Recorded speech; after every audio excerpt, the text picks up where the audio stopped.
तो हम निवेदन कर रहे थे यह फल बहुत पका हुआ है और मुँह रहो रसिका भोई भाव का। कहते हैं मुँह रहो रसिका भोई भाव का। हे रसिको आओ खूब पियो। किसी ने कहा फल भी पिया जाता है क्या? हाँ हाँ, इस फल में छिलका गुटली नहीं है, खूब पियो, मुँह रहो पियो। हे रसिका ये भाव को खूब पियो।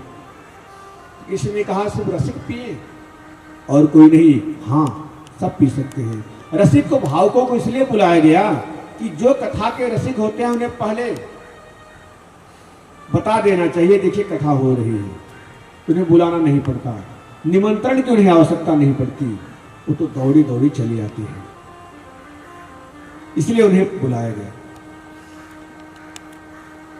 तो जिसे प्यास नहीं लगती, उदाहरण से समझे, जिसे प्यास ना हो, एक गिलास पानी रख दिया जाए, कोई अतिथि हमारे यहाँ 2 लोग आ जाएं और जिसे प्यास लगेगी तो तुरंत गिलास उठाया और पिया, और जिसे प्यास ही न लगी तो गिलास उठाएगा, देखेगा 2-4 बार, कुछ ज़्यादा ठंडा तो नहीं, ज़्यादा गर्म तो नहीं, प्यास तो लगी नहीं, तो पिएंगे कहाँ से?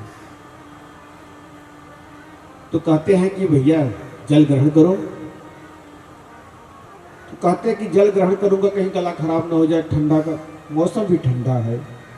नहीं नहीं, बहुत सुंदर जल है, और ग्रीष्म है तो कहते हैं कि बहुत शीतल जल है। इतना प्रश्न करेंगे, और जब यही प्यास यही जल इन्हें रेगिस्तान में ढोना पड़े तो पूछेंगे कि ठंडा है, गर्म है, जल गिरा तो पिएंगे। उसी प्रकार जो कथा के रसिक होते हैं तो पूछते नहीं, तो दौड़े दौड़े आए, रसिक बनकर के कथा को श्रवण किए। पीने का अर्थ होता है हमारे कानों से जो हम सुनते हैं और अपने अंदर उतारते हैं, सुन करके अपने अंदर उतार लेना। एक व्यक्ति 2 मूर्ति बनाए,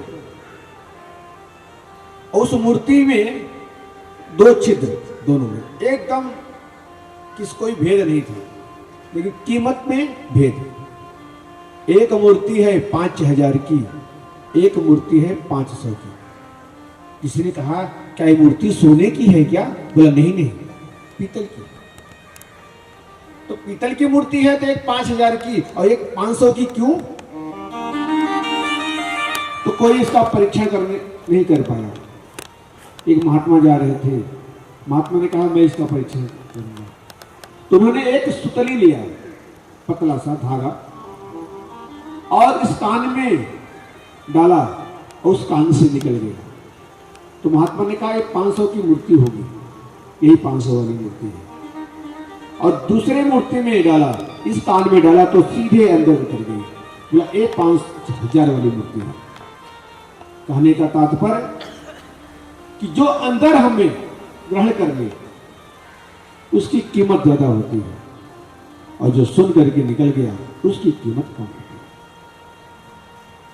तो सुत्वा गुणान भुवन सुंदर से काम सुने, और सुनने से हमें ज्ञान होगा, और दृष्टि से जो हम देखेंगे वही हमें आभास होगा। इसलिए दृष्टि से सुंदर देखें और कान से सुंदर सुने, बुराई नहीं सुने, प्रपंच नहीं सुने। यदि बुराई सुनते सुनते कान पक गए तो बुराइयां सुनते रहोगे। और मैं तो कहता हूं कि बुराई कोई आपने सुन भी लिया है उसे निकाल दो। और लेकिन आजकल प्राय क्या होता है कि आप किसी ने कोई अच्छा काम किया तो 10 बार गाते हैं, देखो मैंने ये किया, मैंने वो किया। यदि कोई बुराई हो जाती है तो उसे छिपा के रखते हैं। बुराई को निकाल दो, लेकिन जो अच्छाई है, पुण्य है, अच्छा कर्म है, उसे छिपा के रखो, बचा के रखो।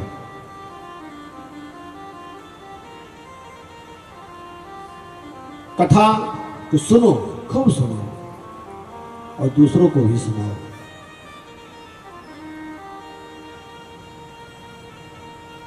नए मिशे निवेश क्षेत्र